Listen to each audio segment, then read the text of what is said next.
மகளிர் ஆசிய கோப்பை வரலாற்றில் சதம் அடித்த முதல் வீராங்கனை என்ற சாதனையை இலங்கையின் சமரி அத்தபத்து படைத்துள்ளார். மகளிர் ஆசிய கோப்பை கிரிக்கெட் தொடர் இலங்கையில் நடைபெற்று வருகிறது. இந்த தொடரில் நேற்று நடைபெற்ற ஒரு லீக் ஆட்டத்தில் இலங்கை, மலேசியா அணிகள் மோதின. இந்த ஆட்டத்தில் முதலில் பேட்டிங் ஆடிய இலங்கை அணி 20 ஓவர்களில் 4 விக்கெட்டை இழந்து 184 ரன்கள் குவித்தது. இலங்கை தரப்பில் அதிகபட்சமாக கேப்டன் சமாரி அத்தபத்து சதம் அடித்து அசத்தினார்.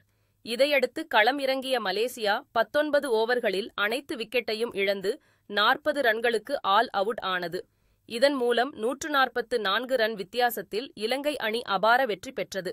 மேலும் இந்த ஆட்டத்தில் சதமடித்ததன் மூலம் மகளிர் ஆசிய கோப்பை வரலாற்றில் சதமடித்த முதல் வீராங்கனை என்ற சாதனையை சமாரி அத்தபத்து படைத்துள்ளார்.